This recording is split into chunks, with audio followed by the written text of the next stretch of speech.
ನಮಸ್ತೆ ಟಿವಿ 20 ಕನ್ನಡ ವಾಹಿನಿಗೆ ಸ್ವಾಗತ. ಬೆಳಗಾವಿ ತಹಸೀಲ್ದಾರ್ ಕಚೇರಿಯಲ್ಲಿ ಆತ್ಮಹತ್ಯೆ ಮಾಡಿಕೊಂಡಿದ್ದ ಸರ್ಕಾರಿ ನೌಕರ ರುದ್ರೇಶ್ ಯರಗಣ್ಣವರ್ ನಿವಾಸಕ್ಕೆ ಸೋಮವಾರ ಮಾಜಿ ಸಿಎಂ ಸಂಸದ ಜಗದೀಶ್ ಶೆಟ್ಟರ್ ಭೇಟಿ ಕೊಟ್ಟು ಕುಟುಂಬಸ್ಥರಿಗೆ ಸಾಂತ್ವನ ಹೇಳಿದ್ದಾರೆ. ಸದಾಶಿವನಗರದಲ್ಲಿ ಇರುವ ರುದ್ರೇಶ್ ಮನೆಗೆ ಭೇಟಿ ಕೊಟ್ಟ ಜಗದೀಶ್ ಶೆಟ್ಟರ್ ನಿಮ್ಮ ಮಗನ ಸಾವಿಗೆ ನ್ಯಾಯ ಕೊಡಿಸುವ ತನಕ ಹೋರಾಟ ನಡೆಸಲಾಗುತ್ತೆ ಎಂದು ಭರವಸೆ ಕೊಟ್ಟಿದ್ದಾರೆ. ರುದ್ರೇಶ್ ಪ್ರಕರಣ ಮುಚ್ಚಿ ಹಾಕುವ ಪ್ರಯತ್ನ ನಡೆದಿದೆ ಎಂದು ಮಾಜಿ ಸಿಎಂ ಸಂಸದ ಜಗದೀಶ್ ಶೆಟ್ಟರ್ ಆರೋಪಿಸಿದ್ದಾರೆ. ರುದ್ರೇಶ್ ಆತ್ಮಹತ್ಯೆ ಮಾಡಿಕೊಂಡು 1 ವಾರ ಕಳೀತಾ ಬಂದ್ರು ಇಲ್ಲಿಯ ತನಕ ಪೊಲೀಸರು ಆರೋಪಿಗಳನ್ನ ಬಂಧಿಸಿಲ್ಲ. ಕೂಡಲೇ ಅವರನ್ನ ಬಂಧಿಸಬೇಕು ಎಂದಿದ್ದಾರೆ. ಈ ವ್ಯಕ್ತಿಗಳು ಸರ್ಕಾರಿ ನೌಕರಿಗೆ ಮಾಡಲಾದಂಥ ವ್ಯಕ್ತಿಗಳು ಆತ್ಮಹತ್ಯೆ ಮಾಡ್ಕೊಳ್ಳೋದು ನೋಡಿದ್ದೀವಿ, ರೈತರು ಆತ್ಮಹತ್ಯೆ ಮಾಡ್ಕೊಳ್ಳೋದು ನೋಡಿದ್ದೀವಿ. ಆದರೆ ಸರ್ಕಾರಿ ನೌಕರಿ ಮಾಡ್ತಕ್ಕಂಥ ಒಬ್ಬ ವ್ಯಕ್ತಿ ರುದ್ರೇಶ ಇವತ್ತು ಆತ್ಮಹತ್ಯೆ ಮಾಡ್ಕೊತಾನಂದರೆ ಭಾಳ ದೊಡ್ಡದಾದಂಥ ಒಂದು ಆಘಾತಕಾರಿ ಅಂತ ಸುದ್ದಿ ಇದು. ಮತ್ತು 1 ವಾರ ಆಯ್ತು, ಈಗ 5ನೇ ತಾರೀಕಿಗೆ ಸುಸೈಡ್ ಮಾಡ್ಕೊಂಡಿದ್ದಾನೆ. ಮತ್ತು ಸ್ಪೆಸಿಫಿಕ್ಕಾಗಿ ಯಾರು ಏನು ಅನ್ನುವಂಥದ್ದು ಎಲ್ಲ ಗೊತ್ತಿದೆ.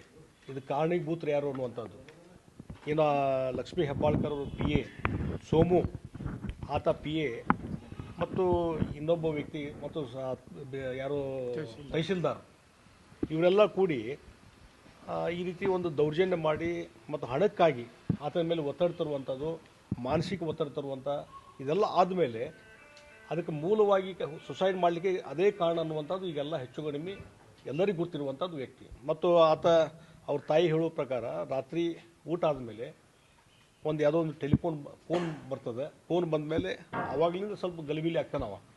ಮುಂಜಾನೆ ಎದ್ದುಕೊಳ್ಳೇ ಬೆಳಗ್ಗೆ ಎದ್ದುಕೊಳ್ಳೇನು ಇನ್ನೂ ಯಾರೋ ಮನೆಯವರು ಯಾರೂ ಹೇಳದೇ ಇದ್ದಂಥ ಸಂದರ್ಭದಲ್ಲಿ ಎದ್ದು ಹೊರಗಡೆ ಹೋಗ್ತಾನೆ, ಕಚೇರಿಗೆ ಹೋಗಿ ಸುಸೈಡ್ ಮಾಡ್ಕೊತಾನಂದರೆ ಮಾನಸಿಕ ವೇದನೆಯಿಂದ ಆತ ಸುಸೈಡ್ ಮಾಡ್ಕೊಂಡಿದ್ದಾನೆ.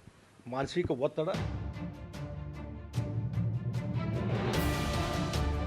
ಕನ್ನಡಿಗರ ಮೆಚ್ಚಿನ ನಿಮ್ಮ ಟಿವಿ 20 ಕನ್ನಡ ವಾಹಿನಿ ಇದೀಗ ಟಿವಿಯಲ್ಲಿ ಲಭ್ಯ.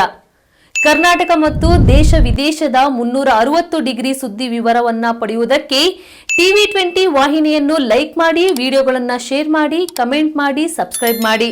HCN ಕೇಬಲ್ 842 ನಂಬರ್ನಲ್ಲಿ ಹುಕ್ಕೇರಿ ತಾಲೂಕು ಹಾಗೂ ಸಂಕೇಶ್ವರದ ಸುತ್ತಮುತ್ತಲಿನ ಹಳ್ಳಿಗಳಲ್ಲಿ ಲಭ್ಯ. PCN ಕೇಬಲ್ 129 ನಂಬರ್ನಲ್ಲಿ ಹಾರುಗೆರೆ ಸುತ್ತಮುತ್ತಲಿನ ಹಳ್ಳಿಗಳಲ್ಲಿ ಲಭ್ಯ. ರಾಯಬಾಗ್ ಡಿಜಿಟಲ್ ಚಾನೆಲ್ ಕೇಬಲ್ 80ನೇ ನಂಬರ್ನಲ್ಲಿ ರಾಯಬಾಗ ತಾಲೂಕಿನ ಸುತ್ತಮುತ್ತಲಿನ ಹಳ್ಳಿಗಳಲ್ಲಿ ಲಭ್ಯ. UDCN ಕೇಬಲ್ ನೆಟ್ವರ್ಕ್ ಉಗಾರ ಸುತ್ತಮುತ್ತಲಿನ ಹಳ್ಳಿಗಳಲ್ಲಿ ನಿಮ್ಮ ಟಿವಿ 20 ಕನ್ನಡ ವಾಹಿನಿಯೂ ಲಭ್ಯ.